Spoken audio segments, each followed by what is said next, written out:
biological cleavage? What is that? Is it related with chemistry?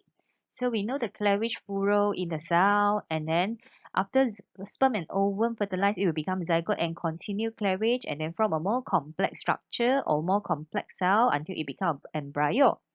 How about chemistry? What happened to the cleavage in chemistry term?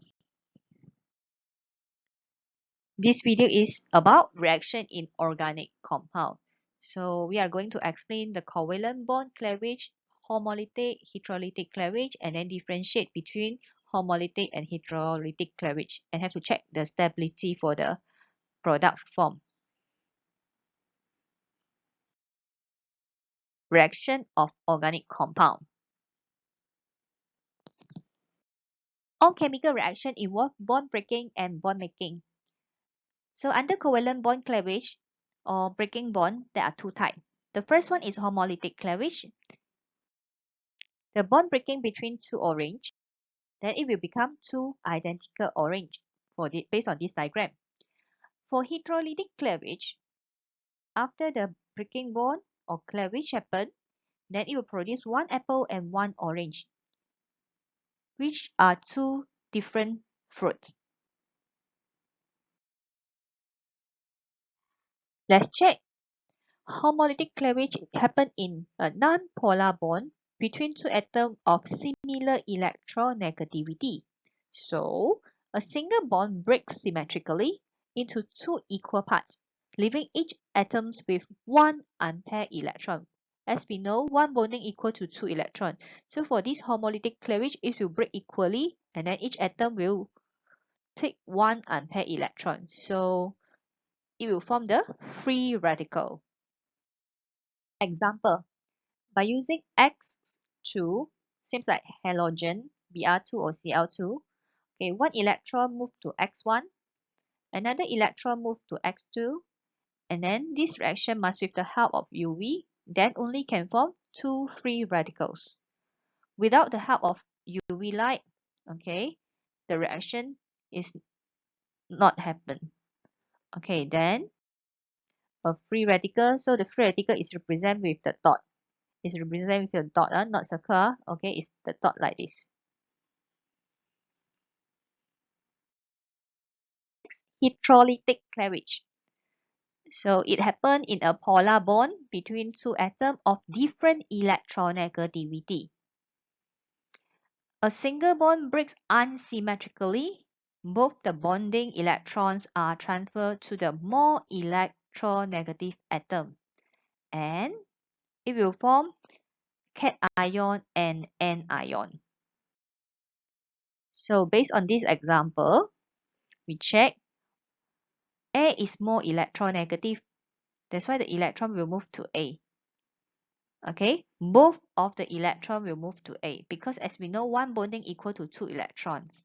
That's why A will form as an ion, and then B without electron, that's why it will form as cation.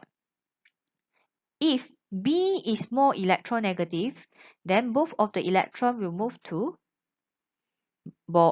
atom B, and then the B will become B negative, which is an ion, and then A will with the positive charge become cation. The example just now, carbocation, free radical, and anion is the reaction intermediates. They are unstable and highly reactive.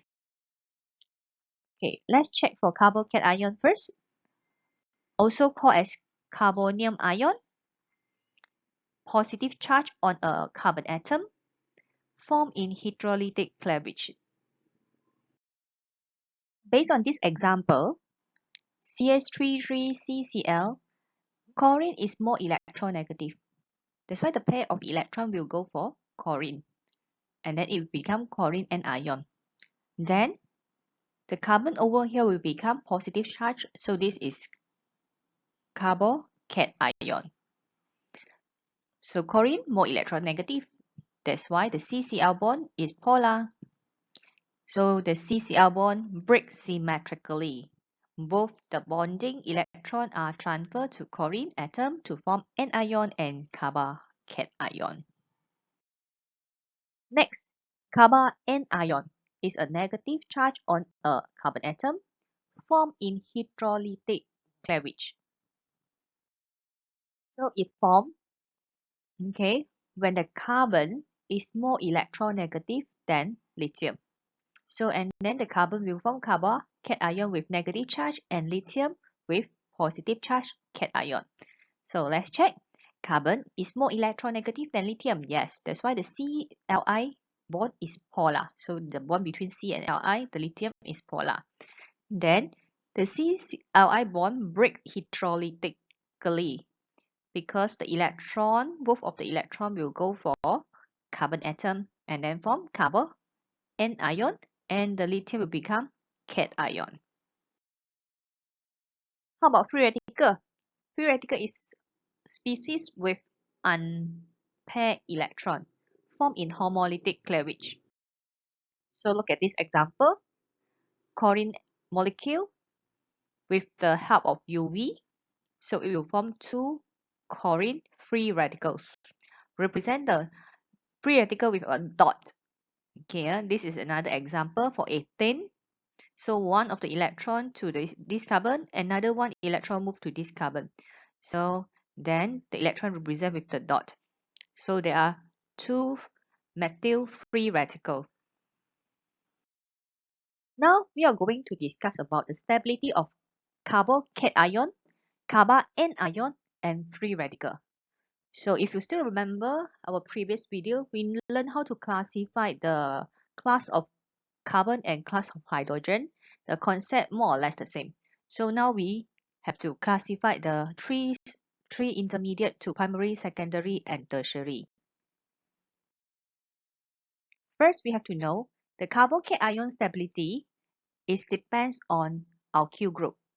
Alkyl group is an electron donating group, which can stabilize the positive charge on the carbocation. So the stability of carbocation increase with the number of alkyl group increase. So the alkyl group is can represent by the R symbol. R actually is anything with the general formula CnH2n plus 1. For example, C2H5, C3H7, or any cyclic alkyl group also acceptable.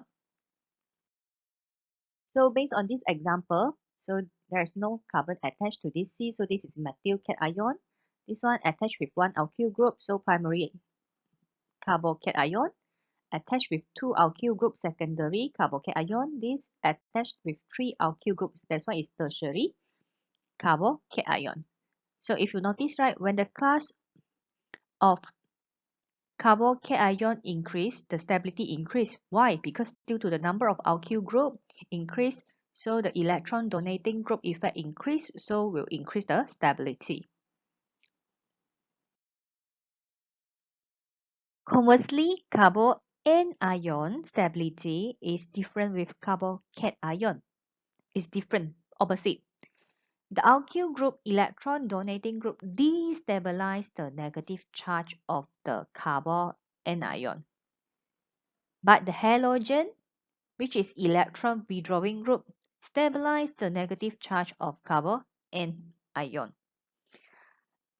So carbanion with more alkyl group bonded to the carbon atom is less stable. So the stability of carbanion increase with least number of alkyl group or halogen present through the inductive withdrawal of electron density. Okay, we are going to learn in details for the inductive withdrawal effect in carboxylic acid. So now check. Okay, the least number of alkyl groups. So for example, methyl anion is the most stable one. One alkyl group, okay, followed by two alkyl group. And then if there are three alkyl group, this one is the least stable carbanion. So be careful when you are answering the question about increasing stability or decreasing stability. You have to check. If increasing stability means getting more stable. If decreasing stability, you have to reverse the sequence. Next, free radical stability. Okay, the concept of free radical stability is similar with carbocation. increase as more alkyl groups are attached to the carbon atom with unpaired electron. So means the same with the positive charge. Okay, we check. Okay, the most stable one is with more alkyl group. So this one, no alkyl group. That's why this is the least stable one. So increasing of stability of free radical stability from methyl until tertiary free radical.